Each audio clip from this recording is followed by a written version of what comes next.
Just face your card. Yes, sir. Interlace your fingers on the back of your head for me. Yes, sir. There you go. And then I'm going to have you walk back to the trunk for me, okay? Just slide over this way. Slide this way. So That's you're all. not in the doorway. That's all. Keep going a little bit. Keep going a little bit. Perfect, man. Widen your... No? Let me see that.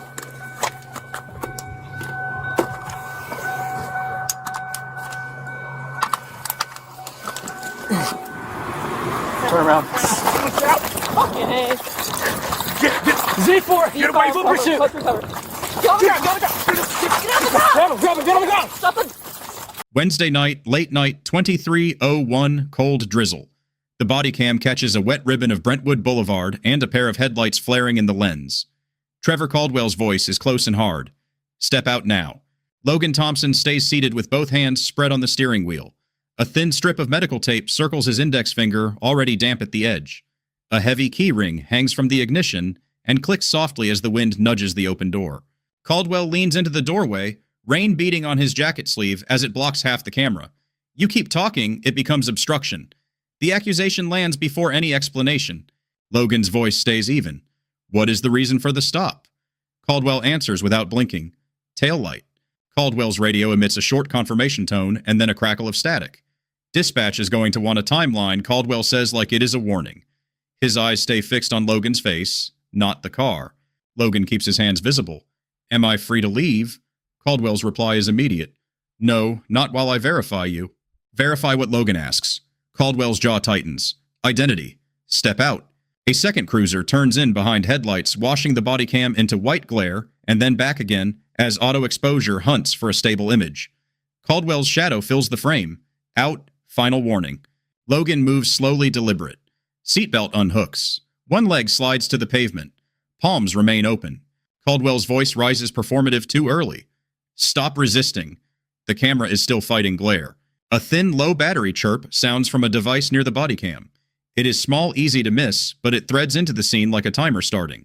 A van sits in a closed strip mall driveway by a bus stop shelter, hazard lights pulsing amber. Lila Park steps out with a phone in her hand. A peppermint wrapper clicks in her jacket pocket as she steadies her grip. Hey, Lila, calls voice tight. He's not doing anything. Caldwell does not look at her.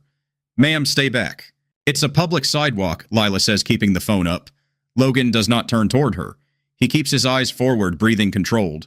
23:02, still drizzle wind, louder as the cruiser door opens. Caldwell's sleeve and the door frame partially block the lens as Caldwell guides Logan toward the back seat.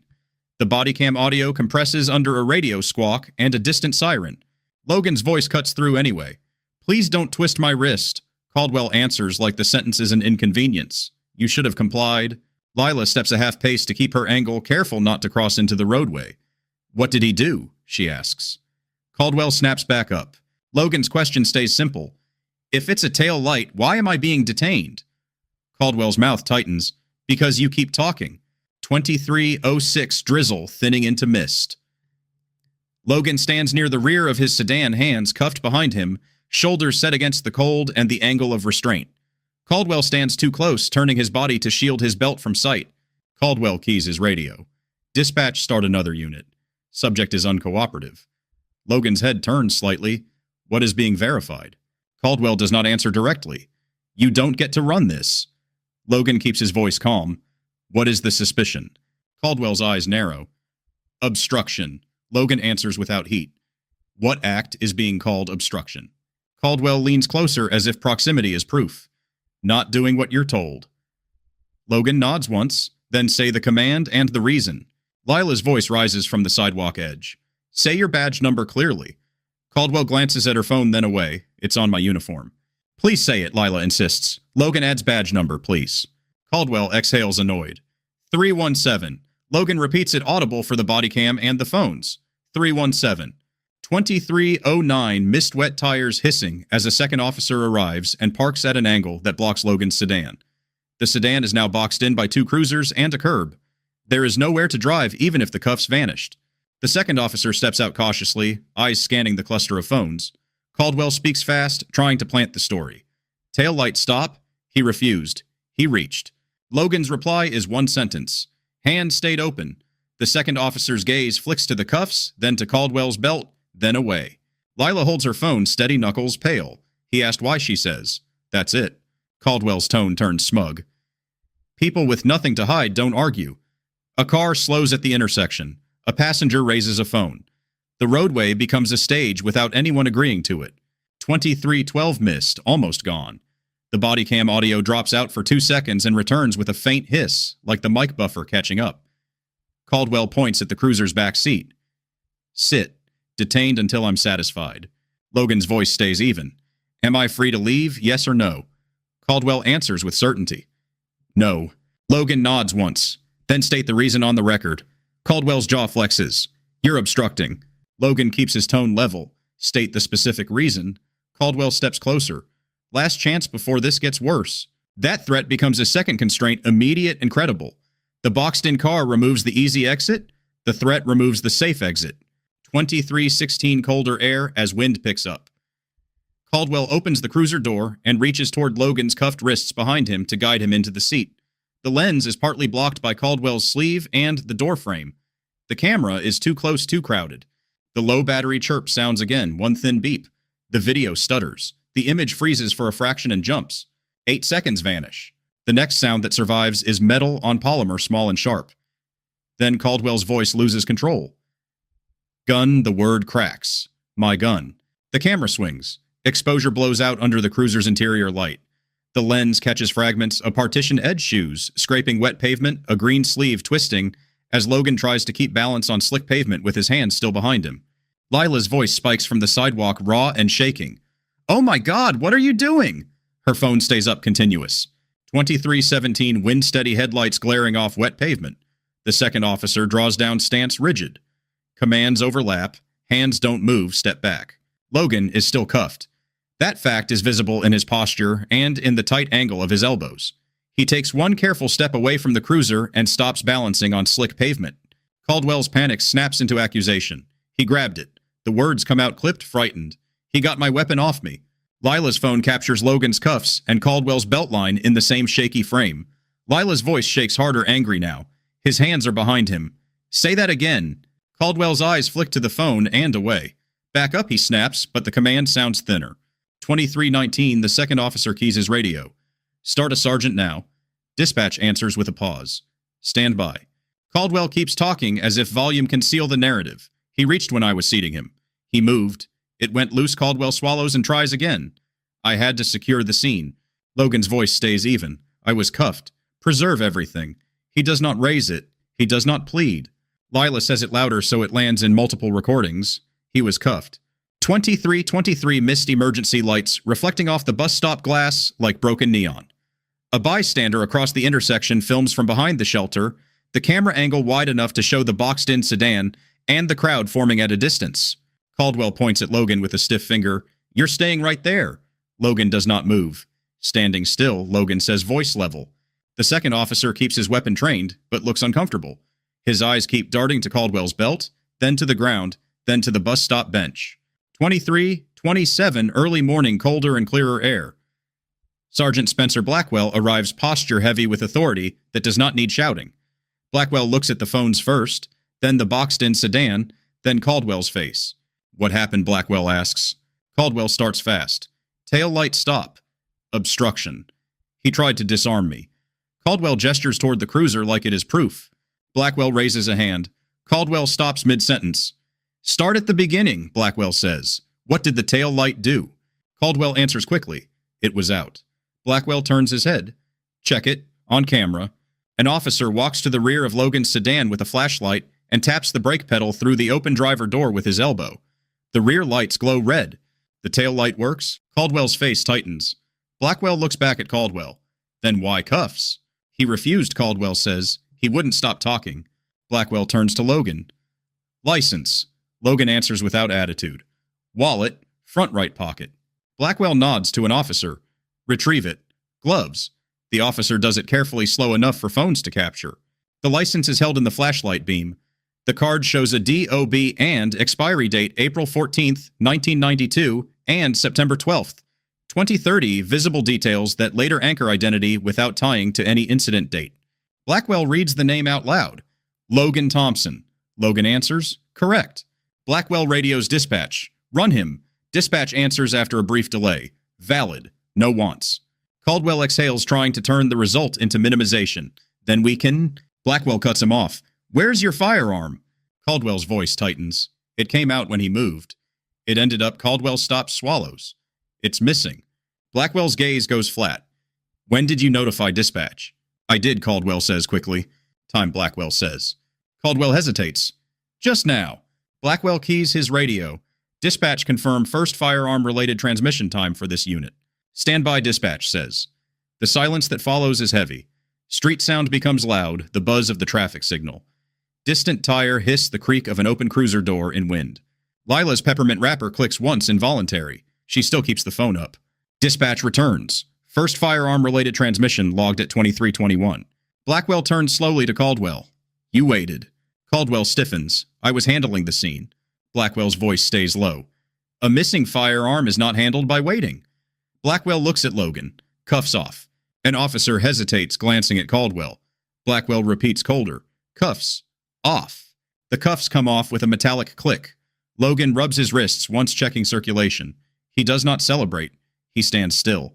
Blackwell addresses the witnesses. Anyone recording, do not delete anything. Anyone willing to provide a statement, stay. Lila steps forward, still on the sidewalk edge. Lila Park, she says. Roadside assistance? That van? She points with her chin. The customer call is in my app. Timestamp. Blackwell nods once. Stay. Blackwell turns to an officer. Start an incident number. Say it out loud. The officer reads it, and Logan repeats it once measured, so it lands in both Bodycam and phone audio. 23:41 early morning, the scene shifts from chaos to containment. Blackwell assigns tasks with short commands. Perimeter, K9, search pattern, evidence bag ready, photographs. Caldwell tries to keep talking. He reached. There's a gap. Blackwell cuts him off. One voice at a time. Blackwell looks at Caldwell. You will not write this alone. Caldwell's jaw flexes. I have to write my report. Blackwell answers. Later, after notification, after recovery. 23:49 early morning, the search begins. Flashlights sweep curb lines, the strip mall driveway, edge the bus stop shelter perimeter. The crowd is pushed back, but phones remain up at a distance recording. The firearm is found under the bus stop bench, damp and speckled with grit. The recovery is gloves and procedure, not heroics. Blackwell speaks the property log number out loud. A photo is taken with a department device. The firearm is placed in an evidence bag and sealed with a zip that sounds too loud in the cold air. Blackwell looks at Caldwell. Document the moment it was recovered. Caldwell nods, once eyes down, voice smaller. Recovered at the shelter. 0004, early morning cold air, clearer now. Caldwell tries again to wedge his story into the missing seconds. The camera froze, Caldwell says. 8 seconds. That's when he did it. Blackwell turns his head slightly. Your camera froze. Caldwell nods too quickly. Yes. Blackwell looks at Lila. Your phone continuous. Lila swallows. Yes, it didn't freeze. Caldwell's eyes flick toward her, fear sharp now. He looks away. It was raining, Caldwell says quieter. It was chaos. Blackwell answers in plain language. Chaos is why independent records matter. 0:11 early morning. A second imperfection takes its turn. Wind and radio crackle cause a misheard phrase as an officer reads back a request. Consent to search the radio repeats clipped and unclear. Logan's head turns sharply. Logan's voice stays controlled firm. No consent was given. Clarify that on the record. The officer pauses, then corrects himself. No consent. Weapon recovery only. The correction lands in the Bodycam audio and in phones nearby. A small misunderstanding is prevented from becoming a later claim. 00:16 early morning. Blackwell steps closer to Logan, voice lower. The words, preserve everything, came fast. Blackwell studies Logan's face. That's not normal. Logan does not posture. Video gaps get filled by stories, Logan says, not facts. Logan keeps his voice calm. Facts need preservation. Blackwell's eyes narrow slightly. What do you do? Logan answers like it is a job title, not a threat. Logan Thompson, field investigator attached to statewide compliance reviews. Blackwell's expression changes not into admiration, but into focus. So this will be reviewed. Yes, Logan says. Caldwell freezes. The Bodycam catches small details. A swallow too loud, eyes dropping to wet pavement, a hand twitching near the radio, as if reaching for a lifeline. Lila's mouth opens, slightly stunned. She closes it and keeps filming. 0022, early morning. Caldwell tries to pull Blackwell aside. Sergeant, this can be handled internal. Blackwell answers without raising his voice. Internal means documented. Caldwell's face tightens. He baited me. Blackwell's gaze stays flat. A missing firearm is not bait. Logan's voice cuts in calm and sharp. A timeline doesn't care who is loud. The line is short. It lands hard. Lila repeats it under her breath like an anchor. A timeline doesn't care who is loud. Blackwell looks at an officer. Bodycam uploads preserved. Do not delay. Blackwell looks back at Caldwell. Supervisor notified now. Caldwell's voice tightens. This is ridiculous, Blackwell answers. This is the job. 0031 early morning, the scene unwinds in controlled steps. Blackwell tells Logan how to request records later and gives the incident number again. Blackwell tells Lila how to submit her original file without compressing it and where to obtain written acknowledgement of receipt. Logan leaves without celebration. The key ring clicks once as the ignition turns. The sedan pulls away slowly because cruisers still narrow the lane and because wet pavement punishes sudden movement. Lila stays. She gives a statement. She tells the sequence she saw and the exact phrases she heard. She does not speculate about motives. 0052 early morning inside a station hallway. Fluorescent lights hum. The bodycam footage is queued for upload. A clerk watches a progress bar crawl and then stall. The clerk taps the keyboard. The upload resumes slow. That stall becomes its own problem. Caldwell will later point at delays and gaps as if they prove uncertainty. A preservation notice is drafted in plain language and sent through proper channels. It does not quote codes or numbered policies. It simply instructs preserve bodycam, preserve dispatch, logs, preserve supervisor communications, preserve any witness submissions. A printer warms and spits a receipt. The paper jams at line 4. The clerk clears it and reprints irritation visible in a tight jaw and a fast hand. 2 days later, 16:30 bright afternoon, Logan submits a formal request for the CAD timeline and dispatch audio confirmation through the approved process. The first response arrives from a gatekeeper, pending supervisor approval. It is polite, it is also delay. Logan sends a follow-up asking for written acknowledgement that preservation remains active and that records will not be altered or deleted. The reply comes back brief, official, careful. 1 week later, 10:22 sunny. An internal investigator calls Lila Park. Lila arrives with her phone in a protective case and the original file still intact. Her hands tremble slightly as she unlocks the screen. The file is transferred by cable. The investigator requests a receipt confirming intake and sends a confirmation email. The email includes a redacted /sample export stamp, 24th of December, 2025, clearly labeled as a sample stamp format and not tied to any incident date. The investigator reads the label out loud to avoid confusion. Sample stamp only. Lila nods, eyes still on her phone like it might disappear. 2 weeks later, 13:05, bright afternoon. Caldwell sits in an interview room, uniform pressed face tight. Caldwell leans on the missing seconds. The camera froze. Caldwell says, "That's when it happened." The investigator asks short questions forcing specific answers. What time was the stop? What time were cuffs applied? What time was dispatch notified of the missing firearm? Who was present? Why was the driver detained? Caldwell tries to talk around the questions. The investigator does not allow it. Each evasion is met with the same calm prompt. Time, sequence, specific action. When Caldwell claims immediate notification, the CAD log contradicts him with a cold time anchor. The contradiction is not shouted, it is read. Caldwell's mouth tightens. "I was handling the scene," Caldwell says again. The investigator answers plainly. The system recorded when dispatch was told. The second officer is interviewed next. The officer starts careful posture, stiff eyes darting. The investigator plays a segment from Lila's continuous video covering the gap. The officer's shoulders drop. The driver was cuffed, the officer says, and the gun came out before dispatch was called. That sentence is solidarity through honesty, not theatrics. It also forces Caldwell's story to shrink. By the third week, a supervisor email chain grows longer. A watch commander requests a summary. A training unit asks whether weapon retention checks need reinforcement. A community liaison asks how witness files should be stored to keep originals intact. Nothing is described as a lesson in those emails. It is described as a risk. Caldwell is placed on administrative leave pending outcome. Caldwell's reaction is not loud. Caldwell calls a supervisor voice low.